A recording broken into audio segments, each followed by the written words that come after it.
Hey guys, this is a video that's going to highlight what you can do specifically if you're an athlete that uses your legs a lot. So if you're a gymnast or a volleyball player, I've actually evaluated several athletes here in the last couple weeks that I've noticed have not been able to achieve their maximum potential because they are not getting the correct ankle mobility in their movements. So this video is going to highlight some things that you can do.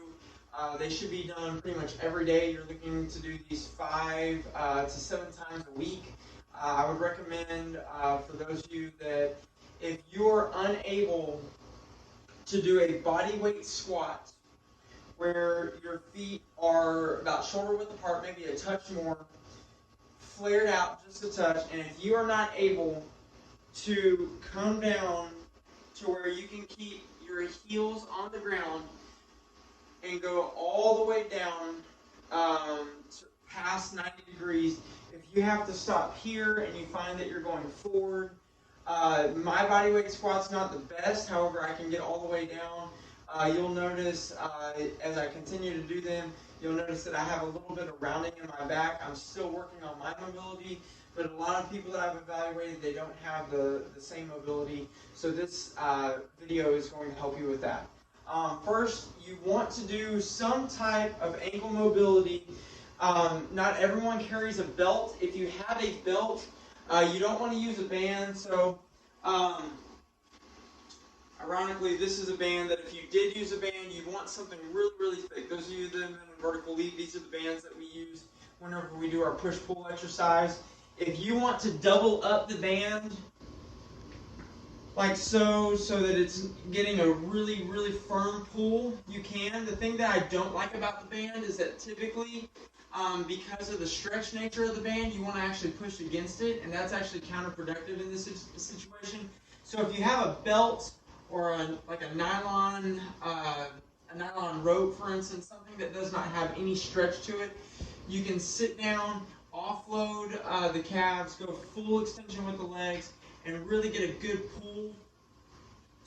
The other thing I recommend is that you would start in like a deep, deep lunge position.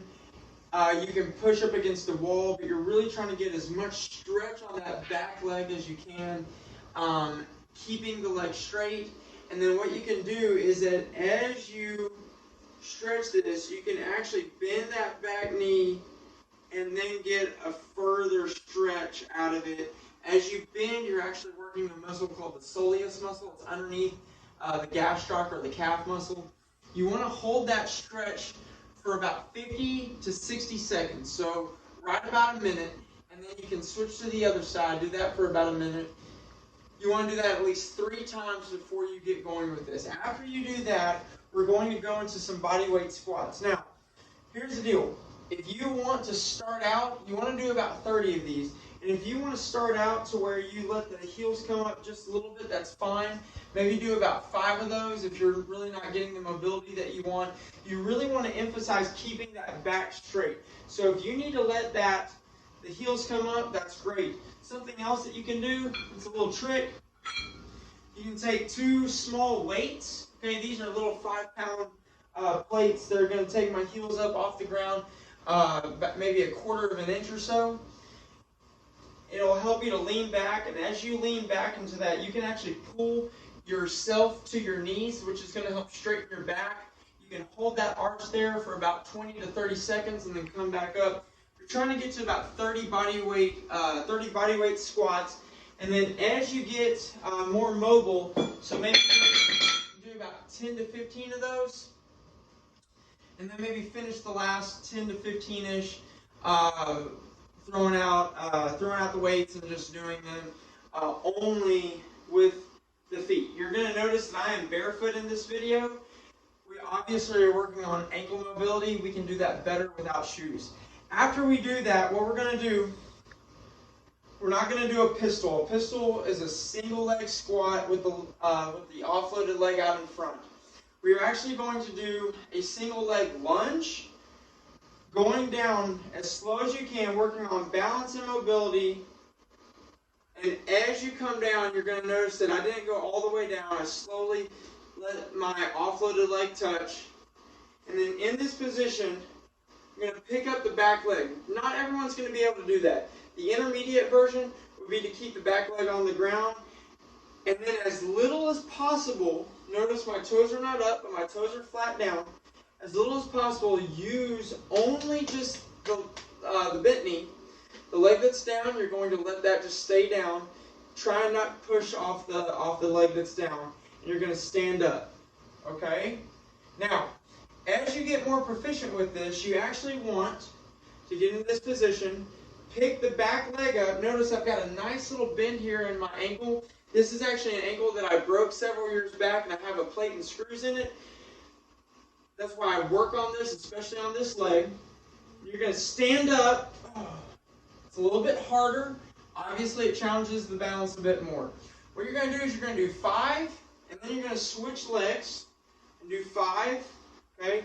So I'll pick up this leg, really, really work to keep the balance, keep the strength, stand straight up. That one I didn't do as well. Even though I didn't use the back leg, whenever I came up, still working on this pattern for myself. The back toes touch just ever so slightly. So you're going to work on 5 of these. That one was a little bit better. Obviously, you're going to get better the more that you do. You're going to do 5, 5, and then you're going to go through that at least 4 times. So you get 20 reps on each side. The last thing that you're going to do is you're going to come down. You're going to hold that bodyweight squat in a deep position. Come up, down, up, and notice I'm only going to 90 degrees. Down, up, down. That's 3. Here's 4. And then on 5, we're going to explode up into a jump.